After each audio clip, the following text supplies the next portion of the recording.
Hello students, last videos में हमने आपकी 5th यूनिट का 5.1 ख़त्म किया था, जिसमें आपने ऑर्गेनाइजिंग का मीनिंग, आपकी ऑर्गेनाइजिंग प्रोसेस, ऑर्गेनाइजिंग के कंसेप्ट्स, फॉर्मल इनफॉर्मल ऑर्गेनाइजेशन के बारे में स्टडी किया।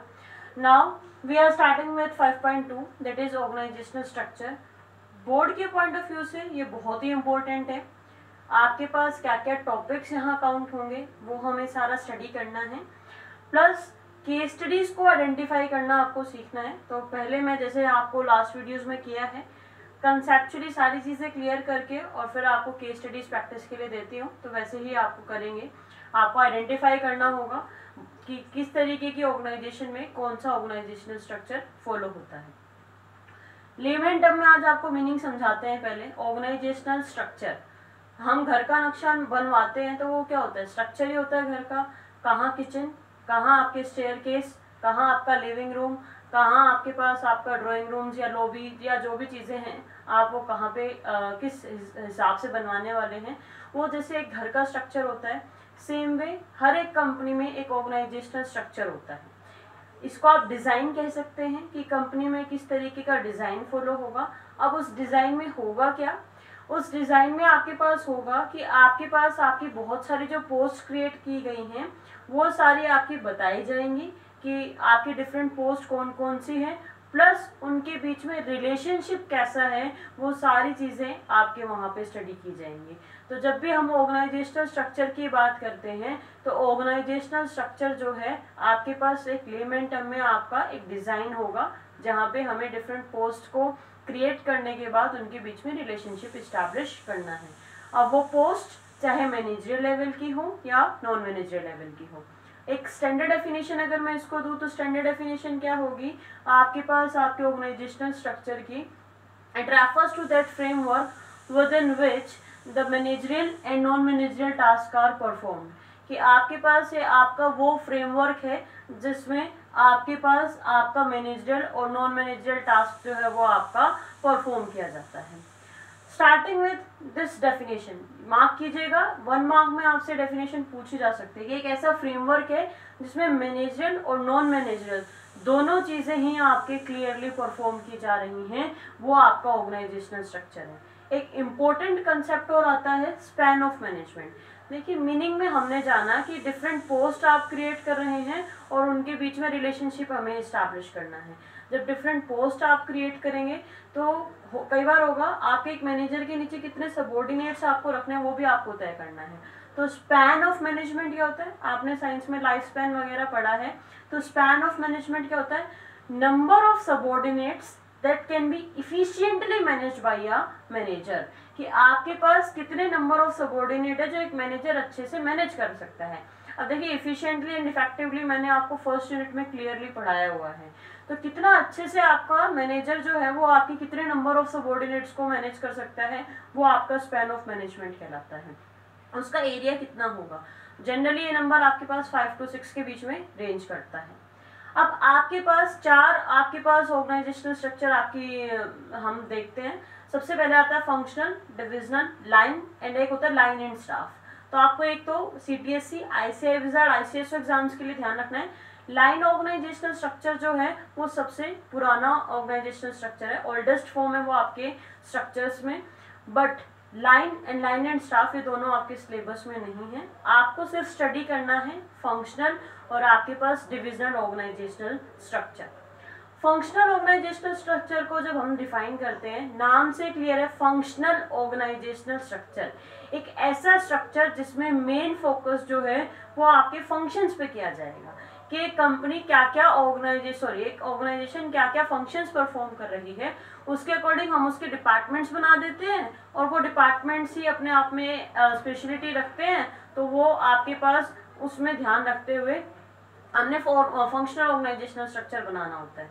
अब इसको आइडेंटिफाई कैसे करते हैं फंक्शनल ऑर्गेनाइजेशनल स्ट्रक्चर को, इसमें मेन फंडा होता है, फंक्शंस तो बहुत सारे होंगे बट प्रोडक्ट एक ही होगा। जैसे आईफोन की हम बात करें, मोबाइल ही बना रहे हैं, आईपैड बना रहे हैं, आपके पास वो एक सेम लाइन में हो गया है, आपके पास एक सेम लाइन में चीज़ें जा रही हैं। बट अगर मैं टाटा का एग्जांपल दूं तो टाटा ऑटोमोबाइल्स में भी डील कर रहा है, टाटा आपके पास फूड प्रोसेसिंग इंडस्ट्रीज में भी डील करता है, आपके घर पे टाटा साल्ट, टाटा पल्सेस, टाटा का बेसन, सारी चीज़ें आती हैं, तो उस केस में सारी चीज़ें हैं। सेम वे आईटीसी की अलग रेंज है चीज़ों में, फूड प्रोसेसिंग में भी है, आपके स्टेशनरी के प्रोडक्ट्स भी आप यूज़ करते हैं, क्लासमेट के रजिस्टर्स वगैरह जो हैं। ये तो एग्जाम्पल्स आज मैंने आपको दिए हैं, उसमें आपको बस आपकी केस स्टडी में कैसा भी क्वेश्चन पूछा जाए आपको मेन फोकस रखना है। फंक्शंस तो बहुत सारे हैं, बट प्रोडक्ट जो होगा वो एक मेजर प्रोडक्ट एक ही होगा आपके फंक्शनल ऑर्गेनाइजेशनल स्ट्रक्चर में, तो वो सारी चीज़ें आपको यहाँ पे ध्यान रखनी होंगी। तो आपके पास देखिए मैंने एक डायग्राम बनाया हुआ है कि शेयर होल्डर्स होते हैं, ये आपने +1 में भी मेरे साथ पढ़ा है। शेयर होल्डर्स होते हैं, शेयर होल्डर्स आपके पास शेयर होल्डर्स नॉमिनेट करते हैं आपके बोर्ड ऑफ डायरेक्टर्स को, और बोर्ड ऑफ डायरेक्टर्स अपॉइंट करते हैं आपके जनरल मैनेजर को। देखिए जनरल मैनेजर जो होता है वो आपके टॉप पे है आपके डिपार्टमेंटल मैनेजर्स के केस में। अब इसके नीचे आपके पास डिफरेंट फंक्शंस जो आपकी कंपनी में परफॉर्म किए जा रहे हैं, हमने उनको फंक्शंस में डिवाइड कर दिया, जैसे प्रोडक्शन, मार्केटिंग, फाइनेंस, पर्सनल। अब विद इन मार्केटिंग 3 डिपार्टमेंट और आपके पास आ गए हैं, सब डिपार्टमेंट्स हैं ये, sales department, advertisement department, marketing research department. Board के लिए आपको एक बार कॉपी पेन पे जरूर प्रैक्टिस करना पड़ेगा, आप इसको ऐसे ही मेमोराइज नहीं कर पाएंगे, फिर तो आप इसको शफलिंग वे में कैसे भी बनाएंगे। तो प्लीज इसको घर पे प्रैक्टिस जरूर कीजिएगा, क्योंकि +1 में आपने ये चीजें तो पढ़ी हुई है। शेयर होल्डर्स आपके पास नॉमिनेट करते हैं बोर्ड ऑफ डायरेक्टर्स को, बोर्ड ऑफ डायरेक्टर्स अपॉइंट करते हैं जनरल मैनेजर को, और डिफरेंट डिपार्टमेंटल मैनेजर्स जो होते हैं वो आपके पास जनरल मैनेजर के सबऑर्डिनेट होते हैं।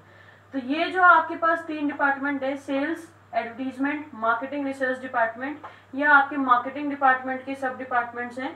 तो ये तीनों डिपार्टमेंटल हेड्स आपके मार्केटिंग हेड के अंडर काम करेंगे, और प्रोडक्शन, मार्केटिंग, फाइनेंस और पर्सनल डिपार्टमेंट के हेड्स जो हैं वो आपके जनरल मैनेजर के अंडर में काम करेंगे। तो इंस्ट्रक्शंस ऊपर से फ्लो होंगी और वो आपके नीचे तक आएंगी। बट आपके पास इस कंपनी में देखिए जो डिपार्टमेंट्स बने हैं वो फंक्शंस के अकॉर्डिंग डिवाइड हुए हैं, और आपका यहाँ पे कोई प्रोडक्ट के बारे में कुछ नहीं बताया, क्योंकि मेजर प्रोडक्ट एक ही आपके पास कंपनी आपका डील कर रही होगी।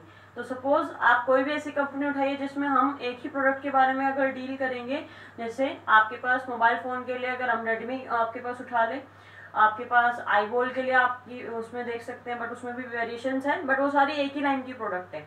या अगर मैं बात करूँ सपोज कीजिए आपके पास आपके लैक्मे की, तो वो कॉस्मेटिक्स रेंज में चीज़ें बना रही हैं, तो लाइन एक ही है, प्रोडक्ट्स बट बहुत सारे हो सकते हैं, बट वो मेजर लाइन एक ही है, प्रोडक्ट लाइन एक ही है। बट टाटा का एग्जांपल याद रखिएगा, वहाँ टोटली डाइवर्सिफिकेशन है, अलग अलग मेजर प्रोडक्ट्स जो है वो अलग अलग होंगे। तो फंक्शनल में फंक्शंस बहुत सारे हैं बट प्रोडक्ट एक ही होगा। उसकी सुटेबिलिटी क्या है वो मैं आपको बताऊंगी जब हम पूरा कंप्लीट करेंगे। अभी हम आज स्टार्ट करते हैं इसमें फ़ायदे क्या क्या मिलते हैं। एडवांटेजेस क्या है अगर कोई भी company functional organisational structure follow कर रही है। सबसे पहला एडवांटेज आता है बेनिफिट ऑफ स्पेशलाइजेशन। ये जितने भी डिपार्टमेंटल हेड्स हैं ये अपने आप में एक्सपर्टीज गेन किए हुए होते हैं, स्पेशलाइजेशन गेन किए हुए होते हैं। प्रोडक्शन वाले को प्रोडक्शन में स्पेशलाइजेशन है, उसको पता है किस तरीके से चीज़ों को प्रोड्यूस करना है, कम आपके रिसोर्सेज में भी उतना मैक्सिमम आउटपुट कैसे देना है without wasting any single resource. Marketing वाले को पता है किस तरीके से मुझे ग्लिप टॉकिंग करते हुए कस्टमर्स को अट्रैक्ट करना है अपनी तरफ। फाइनेंस वाले को पता है कम रेट ऑफ इंटरेस्ट पे कैसे लोन अरेंज करना है, या आपके कम मनी में किस तरीके से कम बजट में आपके पास हमें चीज़ों को करना है। और आपके पास पर्सनल डिपार्टमेंट को पता होता है कि किस तरीके के एम्प्लॉयज़ को हमें रिक्रूट करना है। तो बेनिफिट ऑफ स्पेशलाइजेशन आपको मिलते हैं in case of functional organisational structure, क्योंकि सभी के सभी आपके डिपार्टमेंटल हेड्स जो हैं वो आपके एक्सपर्टीज लिए हुए हैं। Next, coordination is establish. देखिए अब आपके सामने 4 डिपार्टमेंट्स हैं। कोऑर्डिनेशन कैसे एस्टैब्लिश होता है, प्रोडक्शन डिपार्टमेंट वाले को पता है कि मेरा काम खत्म होते ही मार्केटिंग वाले का स्टार्ट हो जाएगा, तो वो मार्केटिंग वाले के साथ इंटरफेयर नहीं करेगा बस उससे कोरिलेट करेगा, वो उसको इन्फॉर्म कर देगा I have done with my job, now your job started so just go ahead. वो अपनी जॉब से खत्म होते उसको तुरंत बता देगा। सेम विद मार्केटिंग वाला, उसके साथ कोऑर्डिनेट करेगा फाइनेंस वाले के साथ कि मुझे कब फाइनेंस की जरूरत है। पर्सनल वाले इनके साथ कोऑर्डिनेट करेंगे कि कहाँ कहाँ किस तरीके के एम्प्लॉयज़ की रिक्वायरमेंट है।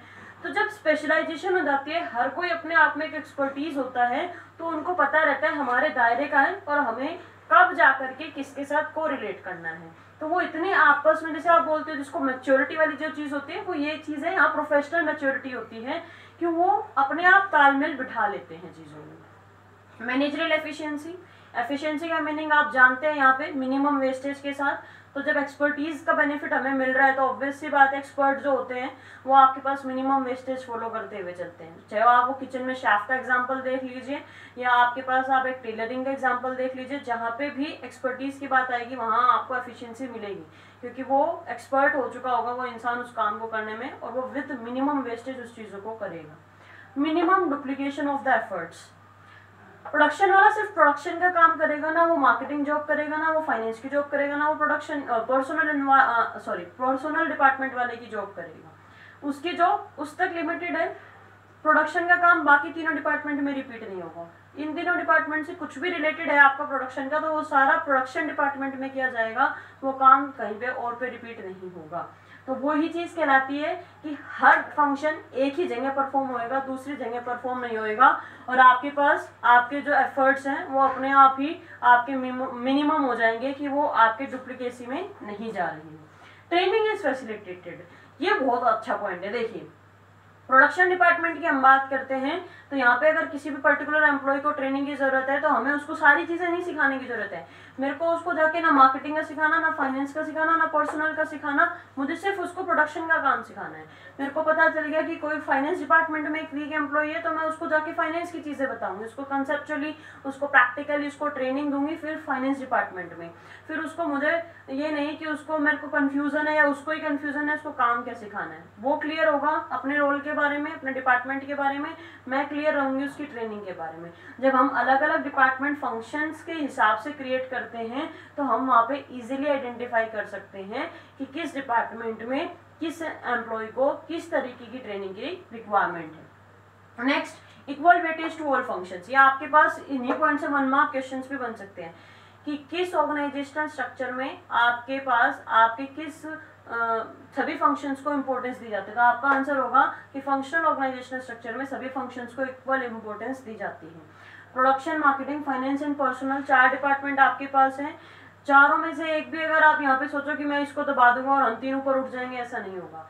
कोऑर्डिनेशन भी तभी स्टैब्लिश होगा जब आपके पास चारों एक माला की तरह काम करेंगे, सिंक्रोनाइजेशन में काम करेंगे, और हम किसी एक डिपार्टमेंट को टॉप प्रायोरिटी के ऊपर नहीं लेके जा सकते हैं। हमारे जनरल मैनेजर के लिए चारों डिपार्टमेंट इक्वली इंपॉर्टेंट होंगे, तभी आपके ऑर्गेनाइजेशनल ऑब्जेक्टिव्स जो है वो अचीव हो पाएंगे। तो इसकी सुटेबिलिटी, इसमें लिमिटेशंस क्या हैं वो हम नेक्स्ट वीडियोस में स्टडी करेंगे। आज के लिए यहाँ तक रखते हैं। Thank you.